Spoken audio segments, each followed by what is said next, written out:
반가운 분이고 예. 저는 싱가포르에서 이제 10년 차 들어갑니다. 싱가포르에서 10년 살다가 간혹 한국에 나오다 보면 한국 사회가 많이 바뀌는 것을 느낍니다. 많이 바뀌는 것을 느끼는 것이 이제 말이 조금씩 바뀌더라고요. 제가 모르는 말들이 생깁니다. 보통 신조어라고 얘기하죠. 최근에 들었는데 금사빠라는 말이 있더라고요.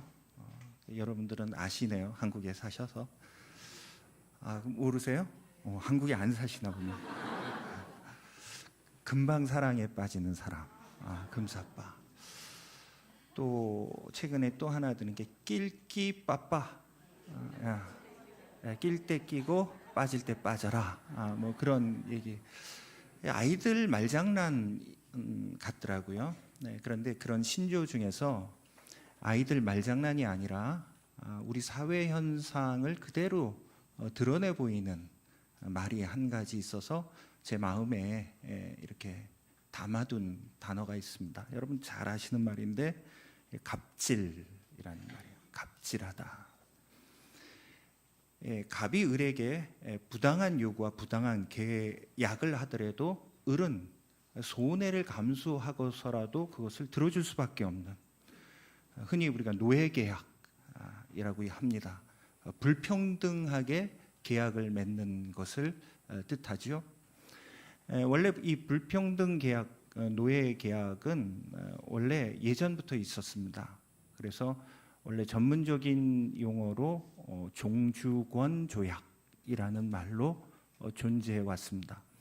우리 조선 시대에도 이런 일 많이 있었죠. 지주가 소작인에게 땅을 나눠주고 가을에 추수한 이후에 10가마니를 거둬들였다면 8가마니를 주인에게, 지주에게 줘야만 합니다. 그럼 나머지 2가마니는 그럼 소작농이 다 먹을 수 있는 것이냐? 아니요. 그 중에 1가마니는 왕에게 세금을 드려야 됩니다. 그럼 나머지 1가마니는 그럼 다 먹고 살 수 있느냐? 아니요. 그 중에 반가마니는 지방관리, 우리 보통 사또라고 부르는 그 사람들에게 반가마니를 냅니다. 그렇다면 나머지 반가마니 가지고 살아야 되는데 그거 가지고 1년을 살기가 어렵죠. 그러니까 빚을 또 지을 수밖에 없습니다. 그러니까 빚을 또 짓다 보니까는 또 노예 생활을 할 수밖에 없죠. 종노릇을 할 수밖에 없는 겁니다. 그게 우리 옛날 조선시대까지의 사회의 모습이었습니다. 다 그런 것들을 갑질이라고 할 수 있겠죠. 우리나라에만 그런 것이 있었느냐? 아니요. 서양에도 그런 것이 있었습니다. 여러분도 혹시 아주 오래전 영화인데 브레이브하트라는 영화를 보신 적이 있으십니까? 다들 신령하셔서 영화는 안 보시고 오래된 영화라서 아마 기억에 없으실 것 같은데, 그 브레이브하트를 보면 거기에 보면 프리마 녹테라는 말을 성주가 씁니다. 이 프리마 녹테가 뭔가 하면 영지 안에 사람들을 성주가 보호하지 않습니까? 그럼 영지 안에 있는 사람들이, 젊은 남녀가 눈이 맞아서 이제 결혼을 한단 말입니다. 결혼을 할 때 그 첫날 밤을 신랑 신부가 지내야 되는데 성주가 그 신부에게 자신에게 첫날 밤을 바쳐라. 그래서 첫날 밤을 빼앗아 옵니다. 그래도 아무 소리 못하고 해야 돼요. 왜요? 노예 계약을 맺은 상황이에요. 갑질을 하는 거죠. 그런 일들이 서양에도 존재해 왔습니다. 이것은 뭐 근대뿐만 아니라 고대 사회에서도 이러한 갑질하는 계약들이 있어 왔다라고 우리가 많이들 추측을 합니다. 근데 추측을 했던 이 계약서가 실제로 발견이 됩니다. 1954년 맨델홀이라는 고고학자가 히타이트, 성경에는 헷 족속이라고 하는 그 히타이트의 유물을 발견하다가 이 종주권 조약, 노예 계약서를 발견을 하게 됩니다.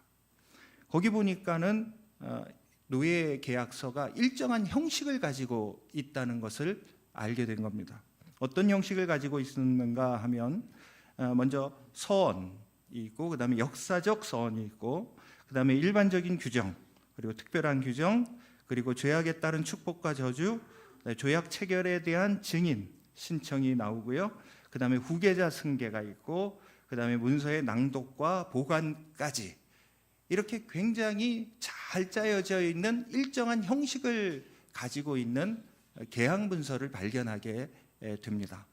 뭐 뒤에 지금 자막에 나오는데 외울 필요 없어요. 잊어버려도 됩니다. 이런 일정한 형식을 가진 이 노예 계약서를 발견했는데, 전 세계의 모든 학자들이, 사회학자라든지 고고학자라든지 모든 학자들이 깜짝 놀라고 대환영을 한 겁니다. 그 중에 성경학자들이, 성경신학자들이 이 발견을 대단히 반겼습니다. 왜냐하면 우리가 오늘 읽은 이 신명기서 때문에 그래요. 이 성경학자들이 이 신명기서를 연구를 할 때 항상 힘들고 괴로웠던 게 뭐냐면, 이 신명기가 도대체 무슨 얘기를 하고 있는지 모르겠다라는 것이 대부분의 성경신학자들의 얘기였습니다.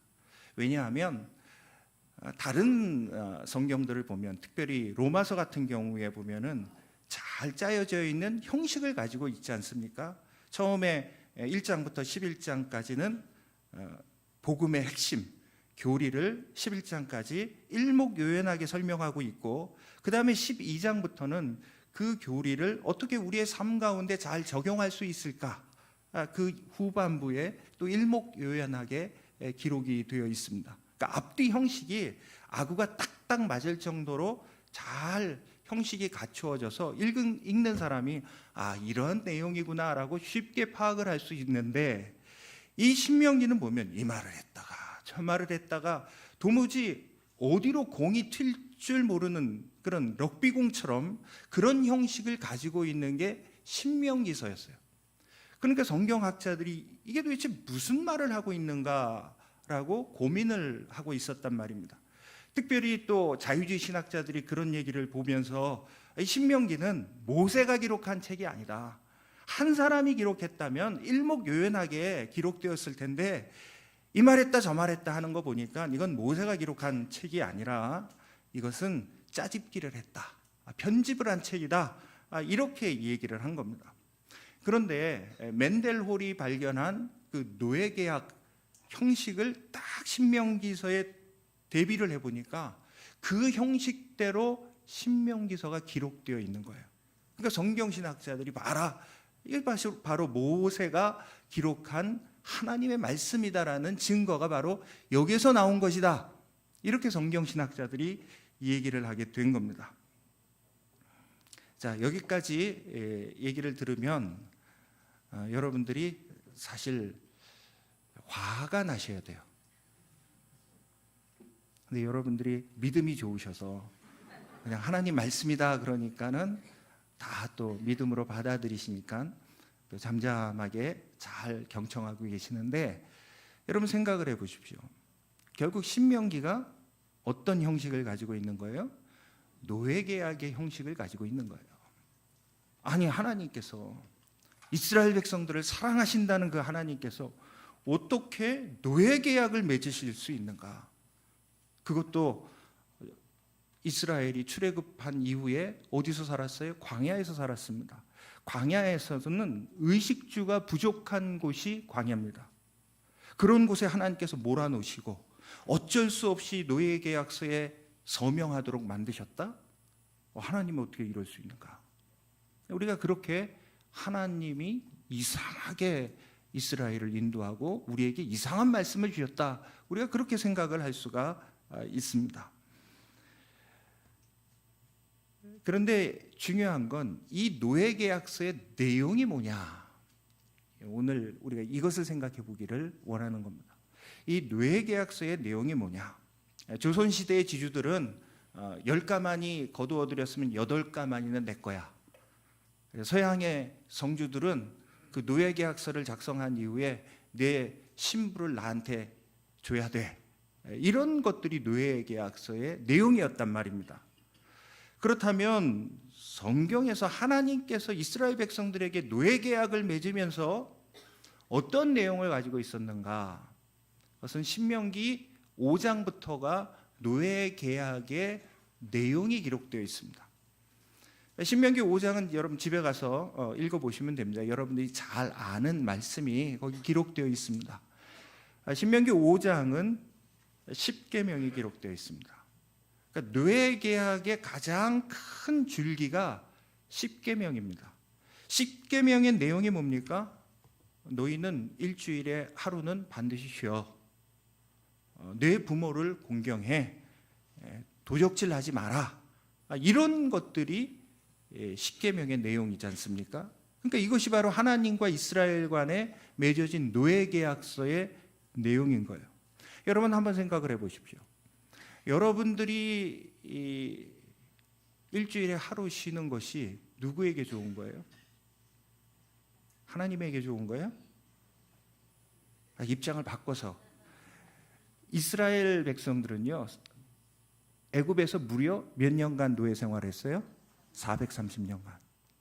430년간 노예 생활할 때 그들이 단 하루를 제대로 쉬었을까요? 아니요, 그들 쉬지 못했어요. 그런데 하나님께서 그런 이스라엘 백성들에게 일주일에 한 번씩 꼬박꼬박 쉬어. 누구한테 좋은 거예요? 이스라엘 백성들에게 좋은 거예요. 하나님에게 좋은 거예요? 우리에게 좋은 거예요? 우리에게 좋은 거예요. 그런 노예 계약의 내용을 하나님께서 가지고 계약을 체결하신 겁니다.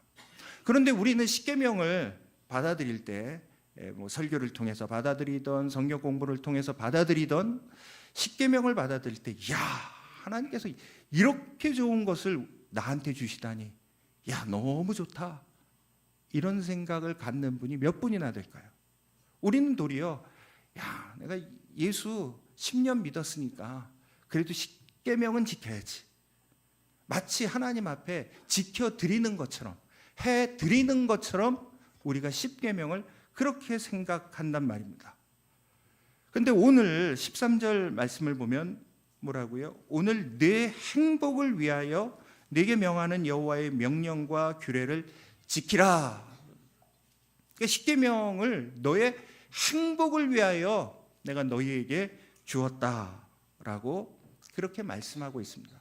그런데 이상하잖아요. 그렇게 우리 행복을 위해서 십계명을 주신 것인데, 이런 모든 계명들을 주신 것인데, 신명기에 있는 모든 내용들을 주신 것인데, 왜 우리는 행복하다라는 생각을 못 가질까요? 그 이유가 도대체 뭘까요? 우리에게 있어서 행복은 항상 어떤 게 행복이라고 생각합니까? 내가 필요한 것을 얻었을 때, 그럼 행복해요. 내가 원하는 것, 내가 가지고 싶은 것을 가졌을 때 우리는 행복하다라고 생각을 합니다.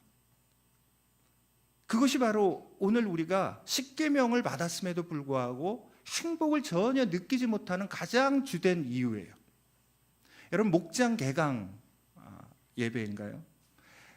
이 예배를 통하여 여러분들한테 권면해드리고 싶은 생각이 여기에 있습니다. 내가 목자로 섬기면서 왜 행복하지 않을까? 아니, 하나님께서 우리의 행복을 위하여 이 계명도 주시고 목자로서 이 모든 것들을 허락하여 주셨는데 왜 행복하지 않을까? 여기에 대한 확실한 생각을 정리하고 돌아가시는 오늘 되시기를 주님의 이름으로 축원드립니다. 5장의 그 계명의 시작, 큰 개괄적인 내용이 십계명이에요. 그 다음에 이제 구체적인 내용이 들어가기 시작하는데, 신명기 뒷부분에 보면은 이제 계약의 구체적인 내용들이 나옵니다. 그 중에 한 가지가 이런 내용이 있습니다. 신명기 24장 19절부터 21절인데 제가 현대어 성경으로 여러분들에게 읽어드리겠습니다. 여러분이 밭에서 곡식을 걷어올 때에도 한 단을 잊어버리고 왔거든 다시 가서 가져오지 마십시오. 그것은 외국인이나 고아나 과부가 와서 주워가게 하십시오. 그러면 여러분이 무슨 일을 하든지 여러분의 하나님 여호와께서 복을 주실 것입니다. 여러분이 올리브나무 열매를 딴 뒤에도 뒤에 다시 가서 가지에 남은 올리브나무 열매를 따지 마십시오. 그것은 외국인과 고아와 과부들이 따가게 두십시오. 여러분이 포도원에서 포도를 딸 때에도 다시 가서 남은 포도를 따오지 마십시오. 그것은 외국인과 고아와 과부들이 따가게 두십시오. 곡식을 거둬들일 때 혹시 이게 떨어진 이삭들이 있단 말입니다. 근데 우리는 어떻게 해요? 이삭 하나라도 다 주워서 모으려고 해요. 내게 좋은 거니까.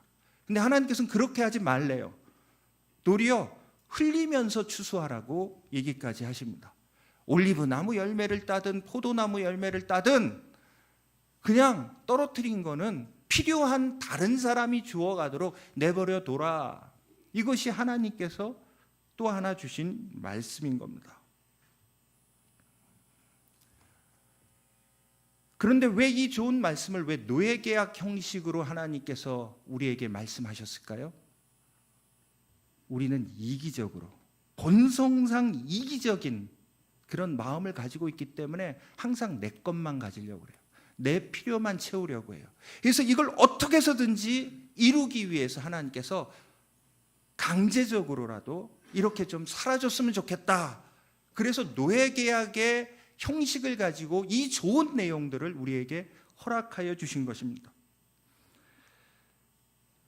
저희 교회 성도들은 한 2, 3년마다 이렇게 바뀝니다. 주재원으로 한 3년 왔다가 돌아가고 그렇습니다. 그래서 우리 교회는 뭐 이렇게 10년 넘게 계시는 분들은 손꼽습니다. 그런데 이제 한국에 돌아가셨던 분들이 이제 한국 사회에 일어났던 일들을 요즘에 카톡이 하도 흔하니까 카톡을 통해서 이렇게 보내주십니다. 뭐 선거 때는 이제 선거가 이제 눈앞에 있습니다. 목사님 기도해 주십시오. 또 북한 핵 위협이 있을 때는 핵 위협 때문에 온 나라가 지금 걱정입니다. 기도해 주십시오. 그럼 그 카톡을 받고 이제 같이 기도를 합니다. 그런데 우리 가셨던 분이 영상 하나를 카톡으로 보내주셔가지고 영상을 이렇게 봤습니다. 유튜브 영상인데 영상을 이렇게 들여다보니까 한 30대 정도 되는 두 여자분이 길거리에서 싸우는 거예요. 치고받고. 여자분들 싸우는 거 무섭대요. 그런데 옆에 지나가던 할아버님 한 분이 그냥 빤히 쳐다본 것도 아니에요. 그냥 지나가다가 웬 여자들이 이렇게 젊은 사람들이 길거리에서 싸우나 하면서 이렇게 지나가면서 본 겁니다. 그런데 싸우다가 그 여자 한 명이 다짜고짜 그 할아버지 멱살을 잡고 따귀를 때리고 그러는 거예요. 혹시 그 영상을 보신 분 계십니까? 깜짝 놀랐어요. 성도님이 그거 한국 사회가 지금 이렇게 됐다. 목사님이 한국 사회를 위해서 함께 기도해 주십시오. 그래서 영상을 보내주신 겁니다. 사실 그 영상을 봤을 때도 우리 한국 사회가 암만 해도 이 사람이 좀 특별한 사람이다. 그런 생각을 했습니다. 그래서 마음에 크게 품고 기도하지를 않았어요. 근데 제가 작년에 싱가포르에서 이제 한국 올 때 홍콩을 경유해서 들어왔습니다. 홍콩을 경유해서 들어오는데 홍콩 공항을 아시는 분들은 홍콩 공항이 경유할 때 밑에서부터 한 6층 정도 높이의 엘리베이터 타고 올라와서 비행기를 갈아타게끔 되어 있습니다. 근데 엘리베이터를 타는데 이제 꽉 찼어요. 엘리베이터가 아마 중국계 사람인 것 같은데 뭐 영어도 쓰고 중국어도 쓰고 뭐 자기네 말 서로 쓰면서 막 꽉 찼어요. 근데 엘리베이터 문이 안 닫히는 거예요. 왜? 하도 꽉 차서. 그럼 맨 나중에 탔던 사람이 내려야 되지 않습니까? 그건 또 한국 사람이랑 비슷하더라고요. 안 내려요. 서로 눈치만 보고 그냥 뭐라고 쌀라쌀라하고 중국 말로 얘기만 하지. 그런데 여자 승무원 하나가 탔습니다. 근데 여자 승무원이 깊이 너무 깊이 들어가 있는 거예요. 그래가지고 여자 승무원이 그 클로징 버튼 바로 옆에 서 있는 아주 예쁘장하게 생긴 그러니까 모자도 아주 우아한 모자를 쓰고 아주 너무 예쁘게 생긴 그런 여자분이 서 있었는데 그 여자분에게 그 버튼을 이제 강제적으로 문을 닫게 하라고 얘기를 한 겁니다. 근데 워낙 많이 탔으니까 암만 눌러도 안 되잖아요. 그러니까 한 얼마 지나자 이제 마지막에 탔던 사람들이 어쩔 수 없이 내린 거예요. 그러자 이제 문이 자동으로 닫힌 거죠. 근데 그 예쁘장하게 생긴 그 모자 우아한 모자를 쓴 여자분이 그 클로징 버튼 계속 눌러댔던 그 여자분이 문이 닫히자마자 그냥 쌍욕을 하는 거예요. 제가 쌍욕을 하는 중국말을 어떻게 알아들었을까요? 한국말이니까. 맞아요. 한국말이니까. 깜짝 놀란 거예요. 한국말로 막 여자가 쌍욕을 하는데 제가 원래 이해를 돕기 위해서 욕을 들으면 욕을 그대로 흉내를 내요. 강단이라도.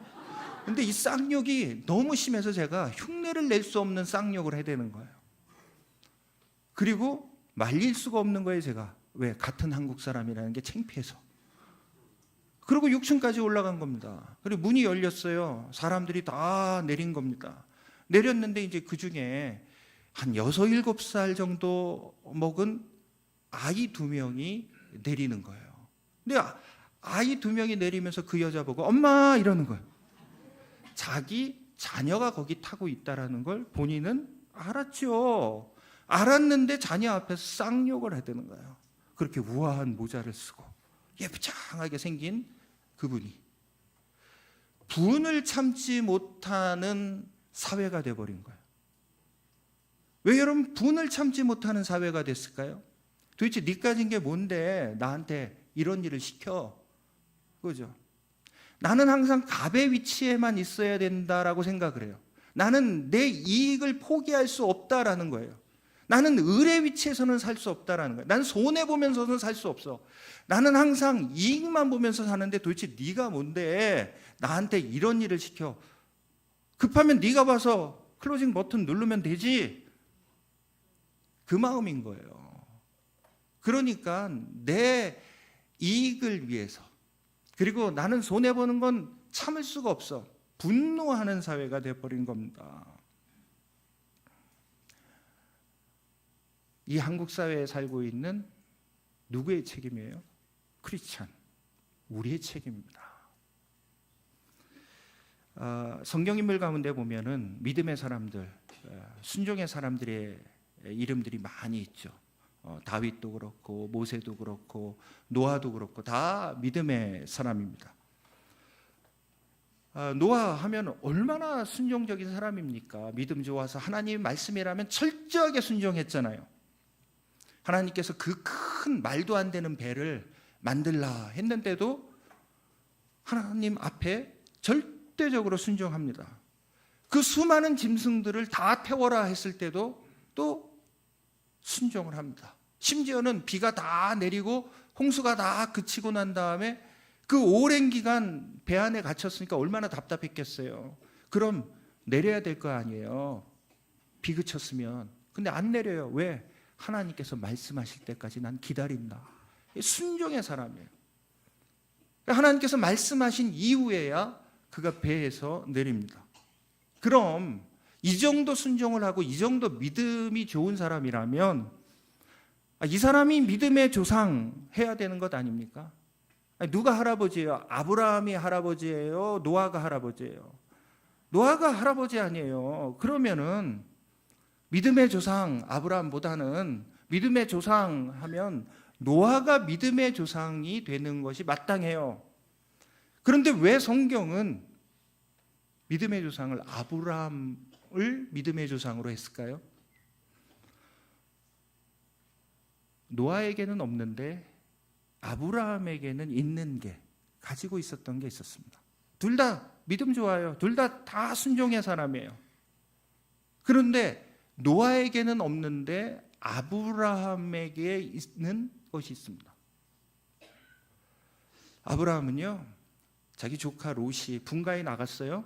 근데 분가에 나간 롯이 외적의 침입을 받아서 붙잡혀 갔어요. 그 소리를 듣고 어떻게 합니까? 자기 사병들을 다 모아서 목숨을 걸고 쫓아가서 구해옵니다. 요즘에 가족이라도 분가하면 남이에요. 그렇잖아요? 자기 살 길 자기가 알아서 해야지. 내가 왜 목숨 걸고까지 가서 구해와야 돼? 그 일을 한 겁니다. 아브라함은. 또 하나님께서 소돔과 고모라를 심판하시기 위해서 지나가다가 아브라함에게 들리잖아요.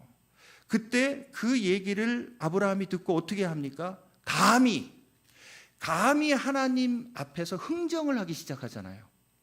네, 50명이 있어도 멸망시키시렵니까? 그 흥정을 무려 몇 번이나 해요? 6번이나 흥정을 해요. 감히 하나님 앞에 한 번, 두 번 흥정을 한 게 아니라 6번이나 흥정을 한 겁니다. 무엇을 위해서? 소돔과 고모라의 생존을 위해서. 아니, 그 성 없어져도 되지. 죄악의 도시인데. 그런데 그 도시를 위해서 6번이나 흥정을 하는 겁니다. 여러분 기억하십시오. 순종만으로 충분하지 않습니다. 믿음만으로 충분하지 않습니다. 좀 심하게 얘기할까요? 예배와 기도와 찬송만으로 충분하지 않습니다. 왜냐하면 그런 것들은 기본이에요. 여러분 크리스찬이라면 그런 것은 기본으로 갖춰져 있어야 됩니다. 여러분 왜 예배 드리고 왜 기도하고 왜 찬송하고 왜 여러분 순종하고 왜 여러분 믿음 생활 잘해야 돼요? 그 목적이 어디 있느냔 말이에요.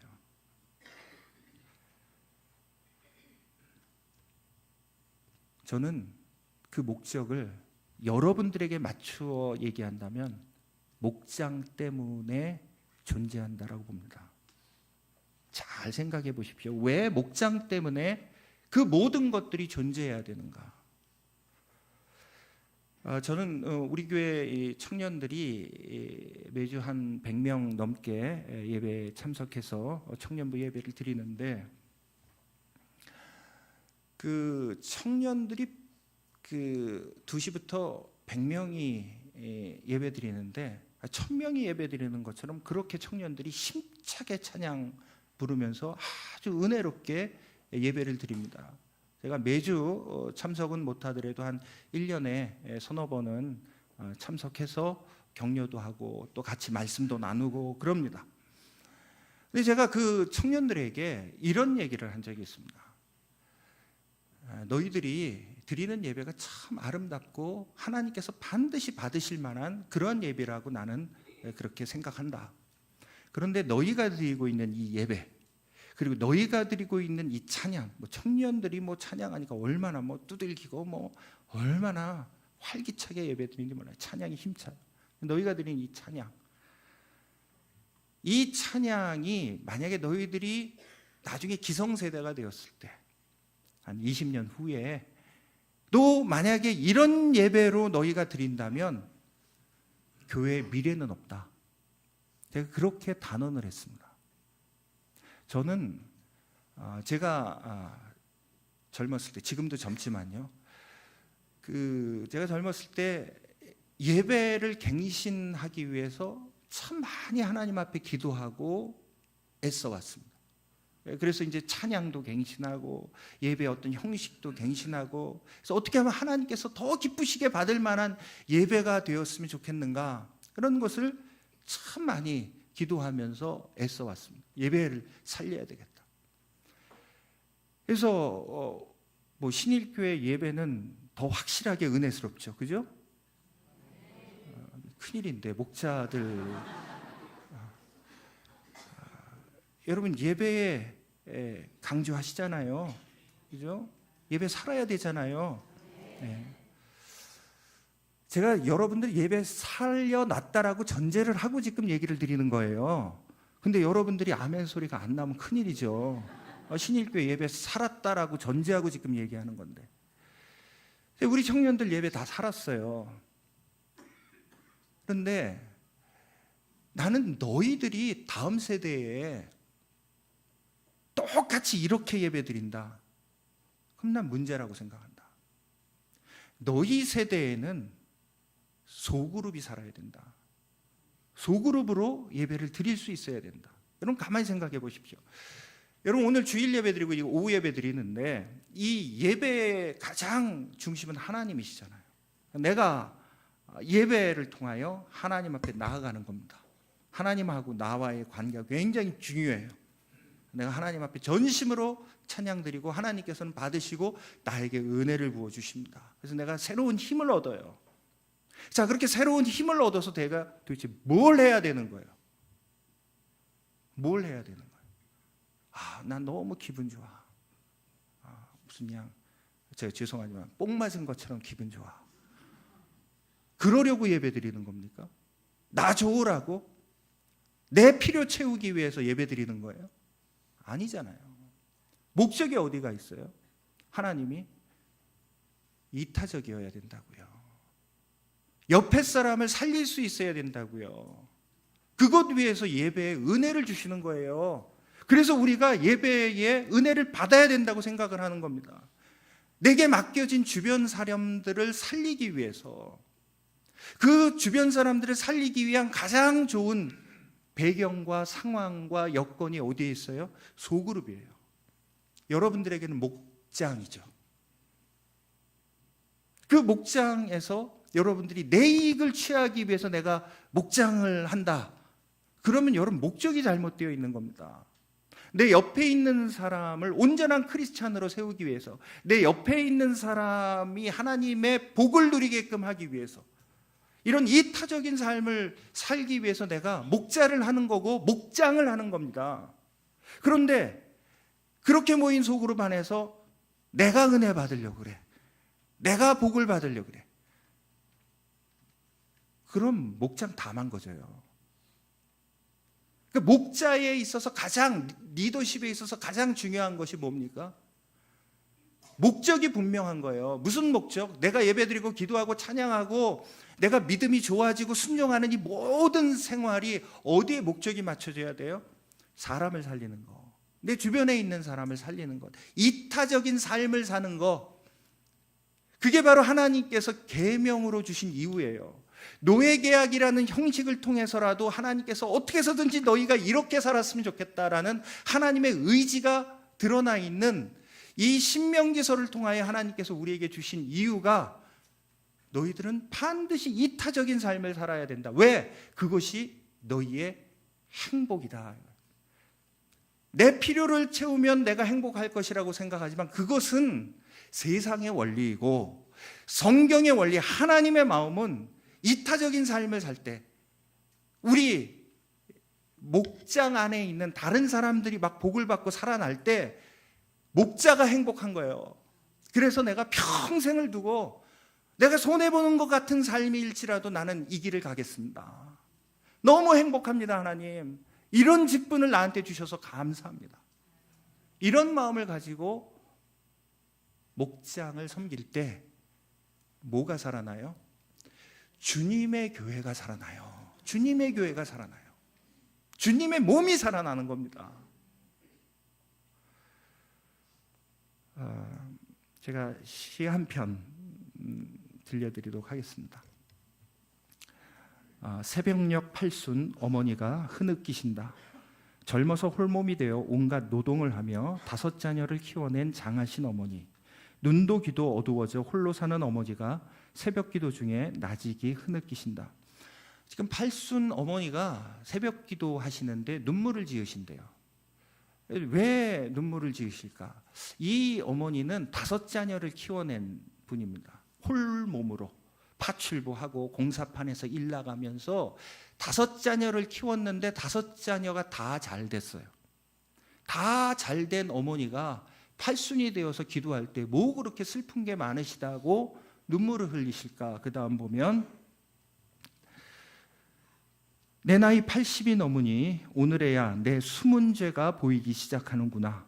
거리에서 리어카 노점상을 하다 잡혀온 내 처지를 아는 단속반들이 나를 많이 봐주고, 공사판 십장들이 몸 약한 나를 많이 배려해주고, 파출부 일자리도 나는 끊이지 않았느니라. 나는 어리석게도 그것에 감사만 하면서 긴 세월을 다 보내고 말았구나. 다른 사람들이 단속반에 끌려가 벌금을 물고 일거리를 못 얻어 힘없이 돌아설 때도, 민주화 운동하던 다른 어머니 아들 딸들은 정권 교체가 돼서도 살아 돌아오지 못했어도 사형을 받고도 몸성이 살아서 돌아온 불쌍하고 장한 내 새끼 하면서 나는 바보처럼 감사 기도만 바치고 살아왔구나. 나는 감사한 죄를 짓고 살아왔구나. 하나님께서 은혜 주셔가지고요, 80평생 하나님의 보호하심 속에 잘 살아왔어요. 그게 너무 감사해서 매일매일 감사하면서 80평생을 살아온 이 어머니가 80이 다 돼서 자기 인생을 되돌아보니까 감사만 하고 살아온 자신의 인생이 죄라는 거예요. 죄라는 거예요. 이게 말이 돼요? 기독교 신앙의 최고의 자리를 우리는 감사하는 생활 그렇게 얘기하지 않습니까? 그런데 이 팔순 어머니는 자신이 80평생 감사만 해왔던 것을 죄라고 그렇게 가슴 아파하면서 회개까지 하고 있는 겁니다. 왜요? 그 감사가 너무 이기적인 내용들로 가득 차 있었다라는 게 마음이 아픈 거예요. 마음이 아픈 거예요. 내가 이렇게 기쁘고 즐거울 때 마음 아파했던 내 주변에 있었던 사람들 한 사람 한 사람이 다 기억에 머릿속에 떠오르는 겁니다. 그래서 감사한 것이 도리어 죄. 그렇다면 여러분, 우리가 드리는 기도가 혹 죄가 될 수도 있어요. 우리의 찬양이 막 기뻐하고 하는 찬양이 도리어 죄가 될 수 있어요. 목자로 내 배만 채워간다면. 마지막으로 영상 한 편만 보도록 하겠습니다. 노래하는 모세 화이팅! 경기도 대표예요. 팀명이 모세의 기적. 의미가 있을 것 같은데 설명을 좀 해주시겠습니까? 우리 아들은요, 태중에 있을 때 이미 사형 선고를 받았던 아이였어요. 그래서 어떠한 모습이라도 좋으니까 살아서 내 곁에만 있어달라고 했던 아이였는데, 오늘 이렇게 함께 무대에서 노래를 할 수 있다는 게 기적인 것 같아서 아들의 이름을 따서 팀명을 모세의 기적팀으로 했습니다. 아니, 지금 이 무대에 올라와서 노래를 할 수 있는 것만으로도 기적이라고 말씀하시는 거 보니까 모세 씨가 생각보다는 좀 많이 불편하신가 본데, 지금 현재 어디가 그러면 불편한지 좀 말씀을 해주실까요? 임신 4개월 말경에 초음파 검진을 통해서 아이의 머리 뒤쪽 부분에 뼈가 형성이 되지 않은 부분으로 안에 들어 있어야 할 뇌가 밖으로 다 쏟아져 나와서 살 수 없다는 진단을 받았었습니다. 그래서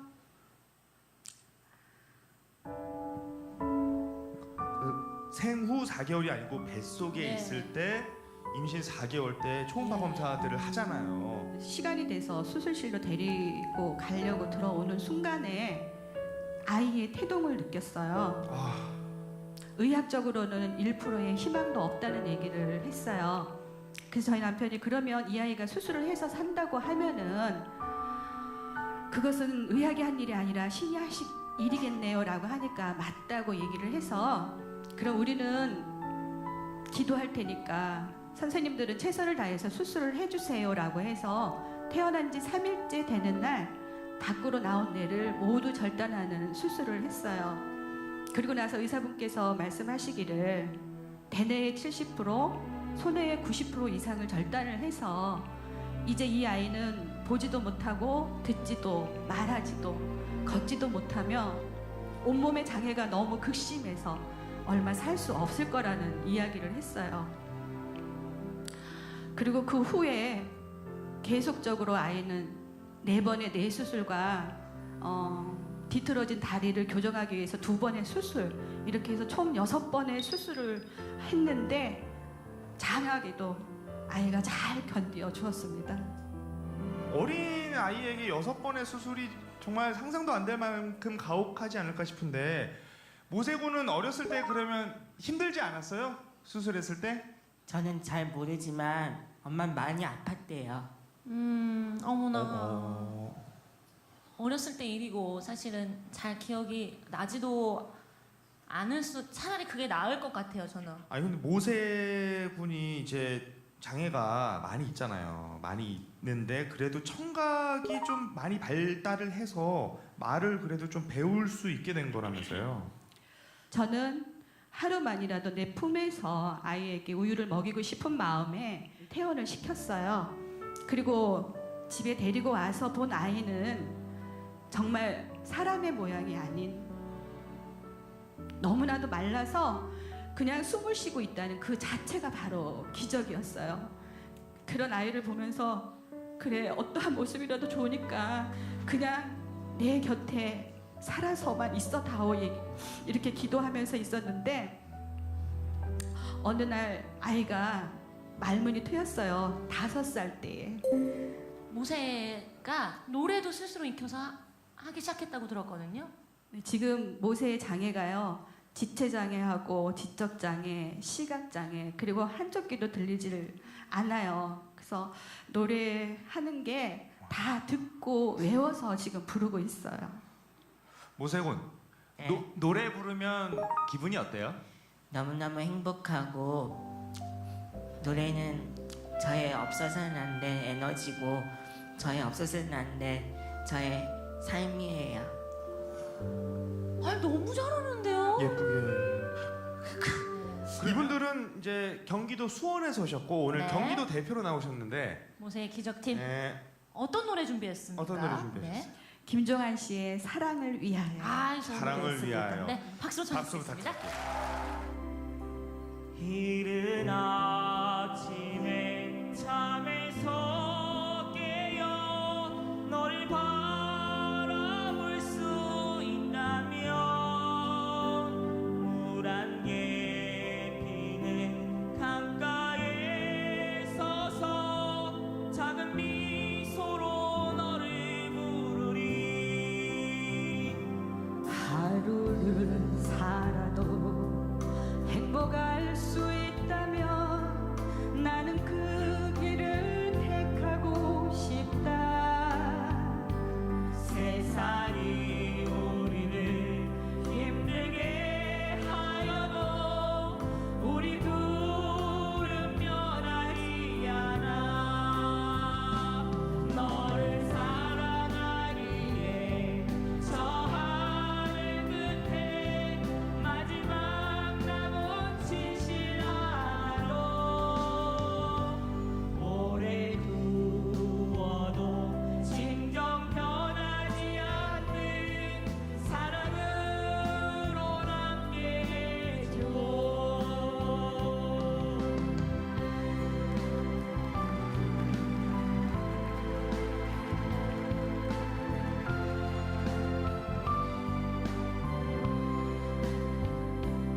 내가 아플 때보다 내가 아파할 때가 내 가슴을 철들게 했고 너의 사랑 앞에 나는 옷을 벗었다. 거짓의 옷을 벗어버렸다. 너를 사랑하기에 저 하늘 끝에 마지막 남은 진실 하나로 오래 두어도 진정 변하지 않는 사랑으로 남게 해줘. 너를 사랑하기에 저 하늘 끝에 마지막 남은 진실 하나로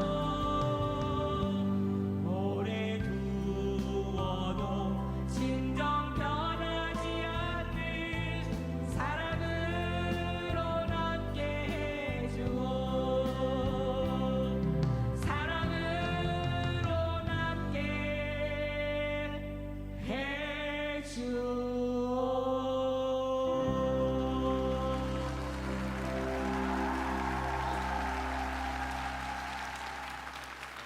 노래 부르는 모세군의 모습을 보면서 우리 김나온 씨는 흘렸던 눈물을 2배로 쏟고 계셨어요. 더우셨어요. 제가 우는 것도 죄송해요, 그쵸? 아니요, 어머님, 아니요. 죄송합니다. 그냥 그 모세군 네. 혹시 소원이 있어요? 소원? 모세군 소원 있어요? 소원? 이루고 싶은 것들?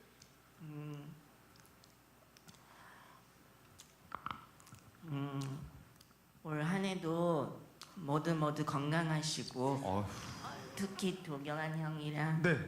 장윤정 이모가 하시는 일마다 다 잘 됐으면 오, 좋겠어요. 웬일이야. 감동을 주려고 태어난 네. 사람 같아요. 이 세상에 감동이라는 게 이런 거다라는 걸 정말 진심으로 전하려고 태어난 사람 같아요. 고마워요, 나와줘서 모세군. 너무 고맙습니다. 새해 복 많이 네, 받으세요. 여러분 박수 부탁드리겠습니다. 뇌에 다른 사람하고 달리 10%만 가지고 삽니다. 우리는 이 모세군하고 비교했을 때 너무 많이 하나님께 받았습니다. 제가 긴 영상이지만 마지막까지 보여드린 이유가 마지막 질문 때문에 그래요. 소원이 뭐냐고. 소원이 뭐냐고 우리가 보통 질문을 받았을 때 우리는 내 필요를 먼저 떠올려요. 그리고 내 필요에 대해서 먼저 대답을 합니다. 그러나 이 모세군은 다른 사람의 필요를 먼저 생각을 합니다. 뇌의 10%밖에 안 가지고 있는데 우린 도대체 얼마나 앞으로 더 많이 가져야 내 필요보다 다른 사람의 필요를 먼저 생각할 수 있을까요? 목장을 하고 있습니다. 목장은 축복이에요. 왜? 나만을 되돌아보면은 목장은 할 수 없어요. 다른 사람을 계속해서 볼 수밖에 없는 게 목장이에요. 그게 소그룹이에요. 소그룹의 최대 강점은 다른 사람을 바라볼 수 있는 기회가 너무 많다라는 겁니다. 거기에 여러분 리더들입니다. 그건 축복이에요. 여러분들의 행복입니다. 이 행복을 평생 하나님 앞에서 누리시는 여러분 되시기를 주님의 이름으로 축원드립니다. 기도하겠습니다. 하나님,